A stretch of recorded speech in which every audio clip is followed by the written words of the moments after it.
తన కొత్త పలుకులో ఏబిఎన్ రాధాకృష్ణ తెలంగాణ ప్రాంతంలో జరిగిన ఫోన్ ట్యాపింగ్ వ్యవహారం గురించి మాట్లాడారు. అదేంటో చూద్దాం. నిన్న మొన్నటి వరకు సాధారణ విషయంగానే పరిగణిస్తూ వస్తున్న ఈ వ్యవహారం అంటే ఫోన్ ట్యాపింగ్ వ్యవహారం ఇప్పుడు తెలంగాణలో రేవంత్ రెడ్డి ప్రభుత్వం పోలీసులతో చేయిస్తున్న విచారణతో సంచలనంగా మారింది. తెలుగు రాష్ట్రాల్లో ఫోన్ ట్యాపింగ్ విచ్చలవిడిగా జరుగుతున్న విషయం అందరికీ తెలిసిందే. ఆంధ్రప్రదేశ్లో చంద్రబాబు ముఖ్యమంత్రిగా ఉన్నప్పుడు తమ ఫోన్లు ట్యాప్ చేస్తున్నారని జగన్ అండ్ కో గగ్గోలు పెట్టడమే కాకుండా న్యాయస్థానాన్ని కూడా ఆశ్రయించారు.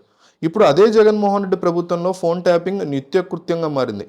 అధికార పార్టీ ముఖ్యులు కూడా స్వేచ్ఛగా మాట్లాడుకునే పరిస్థితి లేదు. తెలంగాణలో కేసీఆర్ పాలనలో ఇదే తంతు. ప్రస్తుతం ముఖ్యమంత్రి రేవంత్ రెడ్డి ఫోన్ను అప్పట్లో ట్యాప్ చేయడం వల్లే ఓటుకు నోటు కేసులో ఆయన ఇరికించి జైలుకి పంపించారు. ప్రస్తుతం అధికార పగ్గాలు చేపట్టిన రేవంత్ రెడ్డి నాటి సంఘటనని ప్రతీకారంగా విచారణకు ఆదేశించారు. కొంతమంది అధికారులు అప్పట్లో విచ్చలవిడిగా వ్యవహరించినట్టు పోలీసుల విచారణలో వెల్లడవుతుంది. ఈ విచారణలో విస్తుపోయే విషయాలు బయటకు వస్తున్నాయి. సంఘ విద్రోహులు, దేశ విద్రోహులు, టెర్రరిస్టులు, తీవ్రవాదుల ఫోన్లని చాటుగా వినడం కేంద్ర రాష్ట్ర ప్రభుత్వాలు చేస్తూ ఉంటాయి. ప్రభుత్వాలు సమాజ హితం పేరుతో ఈ పని చేసేవి. కాలక్రమంలో మరీ ముఖ్యంగా అటు కేంద్రంలోనూ ఇటు తెలుగు రాష్ట్రాల్లోనూ రాజకీయ ప్రత్యర్థుల ఫోన్లని ట్యాప్ చేయడం సాధారణ విషయంగా మారిపోయింది. 1988లో కర్ణాటక ముఖ్యమంత్రిగా రామకృష్ణ హెగ్డే ఉన్నప్పుడు రాజకీయ ప్రత్యర్థుల ఫోన్లను ట్యాప్ చేశారు. అప్పుడు అదొక సంచలనం. హెగ్డే తన పదవికి రాజీనామా చేయాల్సి వచ్చింది. ఇప్పుడు అటు జాతీయ స్థాయిలోనూ ఇటు తెలుగు రాష్ట్రాల్లోనూ రాజకీయ ప్రత్యర్థులే కాదు, సమాజంలో ప్రముఖ స్థానాల్లో ఉన్న వారి ఫోన్లు కూడా దొంగచాటుగా వింటున్నారు. ఇందుకు న్యాయమూర్తులు కూడా మినహాయింపు కాదు. అంతెందుకు, పోలీసు ఉన్నతాధికారులు కూడా ఫోన్ ట్యాపింగ్కి బాధితులుగా మిగులుతున్నారు. తెలుగునాట డీజీపీలు సైతం స్వేచ్ఛగా ఫోన్ మాట్లాడలేకపోతున్నారు. 95లో చంద్రబాబు ఉమ్మడి రాష్ట్రానికి ముఖ్యమంత్రి అయ్యాక ఫోన్ ట్యాపింగ్ వ్యవహారం వెలుగులోకి వచ్చింది. సెల్ ఫోన్లు అప్పుడే ప్రజలకు అందుబాటులో వచ్చాయి. దీంతో మావోయిస్టులు కూడా సెల్ ఫోన్లు వాడడానికి అలవాటు పడ్డారు. ఈ పరిస్థితిని అనుకూలంగా మలుచుకున్న అప్పటి ఎస్ఐబి అధికారులు ప్రముఖ మావోయిస్టు నాయకుల్ని ఫోన్ ట్యాపింగ్ ద్వారా పట్టుకుని హతమార్చారు. ఫలితంగా మావోయిస్టు ఉద్యమం తెలుగునాట బలహీనపడడం జరిగింది. అప్పట్లో హోంమంత్రిగా ఉన్న దేవేంద్ర గౌడ్ మావోయిస్టు అగ్రనేతల వేటతో తనకు సంబంధం లేదని వరవర్రావుతో సెల్ ఫోన్లో చెప్పిన విషయం కూడా ఎస్ఐబి అధికారులు తెలుసుకున్నారు. ఇంతకు మించి రాజకీయ ప్రముఖుల ఫోన్ల జోలికి వెళ్ళలేదు. కాలక్రమంలో ఇది మామూలుగా మారిపోయింది.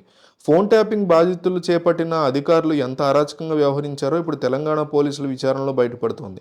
కొంతమంది అధికారులు తాము అధికారులు అన్న విషయాన్ని విస్మరించి బీఆర్ఎస్ పార్టీ కార్యకర్తల కంటే హీనంగా అధ్వానంగా వ్యవహరించారు. తెలంగాణ పోలీసులు ఇప్పుడు అదుపులో తీసుకున్న పోలీసు అధికారుల్లో అత్యధికులు ఒక సామాజిక వర్గానికి చెందిన వారు గమనార్హం. ఆంధ్రప్రదేశ్ కూడా ఒకే సామాజిక వర్గానికి చెందిన కొందరు పోలీసు అధికారులు విచ్చలవిడతనంతో వ్యవహరిస్తున్నారు.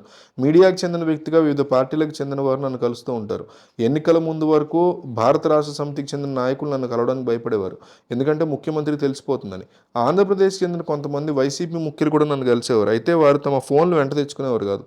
అదేంటని ప్రశ్నిస్తే మా ఫోన్లు ట్యాపింగ్లో ఉన్నాయని చెప్పేవారు.